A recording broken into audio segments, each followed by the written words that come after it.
Bonsoir, je m'appelle Nikila. Je suis étudiante en médecine dentaire. J'ai très peu d'informations sur l'islam. Tout ce que je sais, c'est grâce à mes amis. Ma question est la suivante. J'ai lu cette affiche. On y dit que la musique et la danse ne sont pas acceptées dans l'islam. Pourquoi? Je veux dire qu'on ne peut pas dire que l'on peut écouter de la musique, chanter, danser ou quoi que ce soit d'autre. On ne peut pas dire qu'il n'y a de la musique que pour le Bharatnatyam ou pour n'importe quelle forme de danse. En général, la musique est également présente lorsque vous louez Dieu, lorsque vous montrez vos émotions. Pourquoi dit-on que la musique et la danse ne sont pas autorisées? La sœur a posé la question de pourquoi l'islam interdit-il la musique et la danse. J'en viens d'abord à la musique, puis à la danse. En ce qui concerne la musique, je l'ai toujours aimée.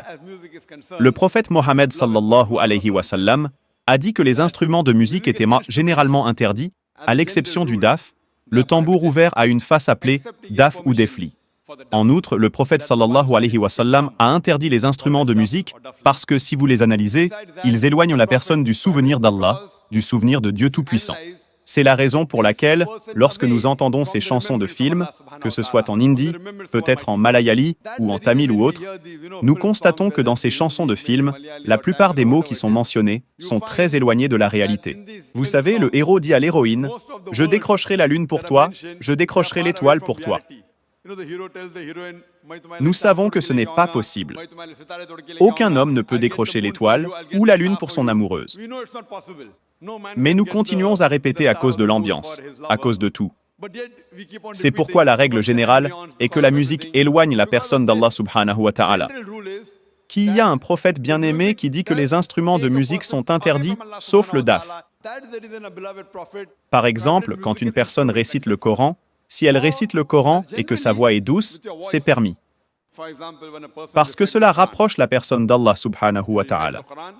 Les instruments de musique en arrière-plan créent une ambiance différente. Sinon, le chant en tant que tel est mubah, facultatif. Tant que les paroles de la chanson vous rapprochent de votre Créateur, Allah subhanahu wa ta'ala. Si les paroles de la chanson vous éloignent d'Allah subhanahu wa ta'ala, même ce type de chanson est interdit.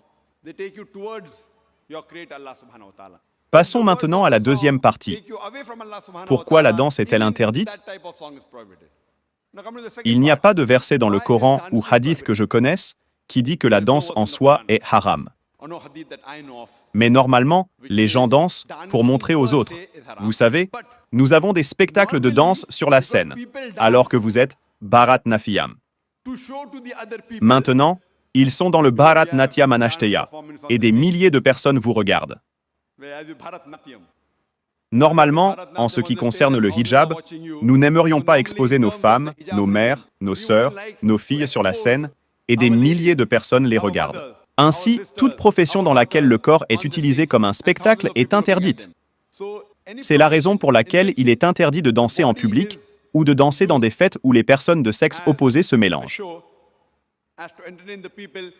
Les règles de la danse sont souvent en conflit avec les règles de la charia islamique. Normalement, quand on danse, on forme des paires, hommes et femmes, et la plupart de ces paires sont des petites amies ou des petits amis qui dansent devant d'autres personnes. C'est donc parce que cela rompt le système du hijab islamique que la danse est interdite en soi, car elle va à l'encontre du système du hijab.